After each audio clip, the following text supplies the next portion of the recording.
आज हम F Scott फिट्जजेराल्ड के मशहूर उपन्यास द ग्रेट गैट्सबी पर आधारित एक आलोचनात्मक समीक्षा की थोड़ी गहराई में जा रहे हैं। जी हाँ, बिल्कुल। अमेरिकी साहित्य का एक बहुत ही अहम पड़ाव है ये, जो हमें 1920 के दशक में ले जाता है।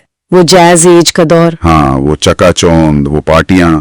लेकिन समीक्षा कहती है कि उसमें एक धोखा भी छिपा है। सही कहा। उपन्यास दिखने में शायद छोटा लगे, पर इसमें पढ़ते बहुत है। दौलत है, प्यार है, भ्रम है और अमेरिकी सपने का वो बड़ा सवाल भी है। और आज हम इसी समीक्षा के नजरिए से इसे समझने की कोशिश करेंगे, है ना? इसके मुख्य तर्क क्या हैं? बिल्कुल। तो ये समीक्षा आधारित जानकारी है जिस पर हम आज चर्चा कर रहे हैं। अच्छा, तो समीक्षा हमें कहानी के माहौल में ले जाती है। 1920 का लॉन्ग आइलैंड, वेस्ट एग और ईस्ट एग, ये नया पैसा बनाम पुराना पैसा। हाँ, वेस्ट एग मतलब नया पैसा जिन्होंने खुद कमाया है, और ईस्ट एग जहाँ खानदानी रईस रहते हैं। और कहानी सुनाने वाले हैं निक कैरावे, जो वेस्ट एग आते हैं, और उनके पड़ोसी वो रहस्यमयी जे गैट्सबी। जी, और समीक्षा इस बात पर बहुत जोर देती है कि गैट्सबी की पूरी दुनिया, उसकी वो शानदार पार्टियां, उसका रहन सहन, सब कुछ सिर्फ एक चीज के लिए, डेजी बुकानन के लिए। हाँ, डेजी बुकानन, जो निक की कजिन भी है और ईस्ट एग में रहती है अपने अमीर पर थोड़े रूखे पति टॉम के साथ। गैट्सबी का मानना था कि उसकी दौलत उसे डेजी को वापस दिला देगी। उनका कुछ पुराना रिश्ता था शायद। बिल्कुल। और यहीं पर समीक्षा अमेरिकी सपने वाले पहलू को ले आती है। हाँ, ये दिलचस्प है। गैट्सबी एक तरह से उस सपने का प्रतीक लगता है, मेहनत करो, अमीर बनो, खुश रहो। पर समीक्षा इसे कैसे देखती है? सीधा सीधा नहीं, समीक्षा का तर्क है कि गैट्सबी का सपना असल में अमेरिकी सपने का एक बिगड़ावा, मतलब करप्टेड वर्जन है। अच्छा, कैसे? क्योंकि ये पूरी तरह से पैसे और दिखावे पर टिका है। गैट्सबी को लगता है कि पैसा ही सब कुछ है, कि वो उससे अतीत को बदल सकता है, डेजी का प्यार खरीद सकता है। पर ये खुशी खरीदने की कोशिश है पैसे से। हाँ, और समीक्षा कहती है कि अमेरिकी सपने की जो असल भावना थी उससे बिल्कुल अलग है। ये तो एक भ्रम है। तो ये भ्रम बनाम असलियत का खेल है।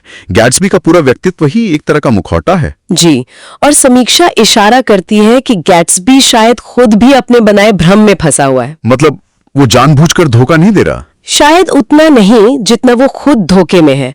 उसका पूरा वजूद डेजी की एक काल्पनिक, एक आइडियलाइज्ड छवि पर टिका है। और असल डेजी? समीक्षा के मुताबिक असल डेजी शायद उतनी गहरी या आदर्शवादी नहीं है, वो थोड़ी सतही है।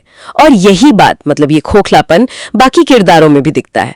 बाहर से ग्लैमरस, अंदर से खाली। ये खालीपन फिर हमें नैतिक पतन की तरफ ले जाता है ना? हाँ। जैसे बेवफाई, झूठ, टॉम का वो अहंकार और नस्लवाद। हाँ, और टॉम और डेजी की वो लापरवाही। वो कुछ भी गलत करते हैं और फिर अपनी दौलत के पीछे छिप जाते हैं, जैसे कुछ हुआ ही ना हो, कोई जिम्मेदारी नहीं। समीक्षा इसके लिए कुछ प्रतीकों का जिक्र करती है। बिल्कुल, जैसे वो वैली ऑफ एशेज, राख की घाटी, वो औद्योगिक कचरे से भरी उजाड़ जगह। समीक्षा कहती है कि ये अमीरों की दुनिया के नीचे दबी हुई नैतिक गंदगी और निराशा का प्रतीक है। और वो आंखें डॉक्टर टीजे एक्लिबर्ग की, वो बड़ा सा होर्डिंग। हाँ, वो बड़ी बड़ी आंखें। समीक्षा उन्हें एक तरह से ईश्वर की निगरानी करने वाली नजरों की तरह देखती है, जो सब देख रही हैं। ये नैतिक खालीपन, ये पतन, पर कुछ करती नहीं, एक उदासीन दर्शक की तरह। और हरी बत्ती का क्या, जो डेजी के घर के पास दिखती थी गैट्सबी को? हरी बत्ती, समीक्षा उसे गैट्सबी की उम्मीद का प्रतीक मानती है, लेकिन एक ऐसी उम्मीद जो कभी पूरी नहीं हो सकती। वो हमेशा दूर रहती है, पहुंच से बाहर, शायद अमेरिकी सपने की तरह ही। तो समीक्षा उपन्यास की तारीफ भी करती है फिट्जजेराल्ड की लिखने की कला के बारे में। हाँ, बिल्कुल। समीक्षा फिट्जजेराल्ड के गद्य की, भाषा की बहुत तारीफ करती है। वो काव्यात्मक है, उसमें गहराई है, विषय बहुत अच्छे उठाए गए हैं, प्रतीक यादगार हैं।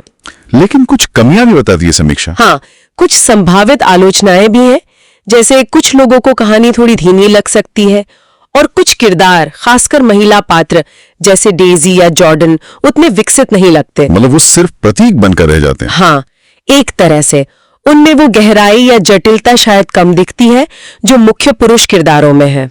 तो अंत में ये समीक्षा इस लगभग 100 साल पुराने उपन्यास को आज कैसे देखती है? ये आज भी प्रासंगिक क्यों है? समीक्षा का निष्कर्ष यही है कि ये कहानी आज भी हमें आईना दिखाती है। पहचान की खोज, प्यार की अधूरी ख्वाहिश, दौलत का नशा, सपनों का टूटना, ये सब आज भी उतना ही सच है। तो ये सिर्फ एक कहानी नहीं, एक चेतावनी भी है। था। समीक्षा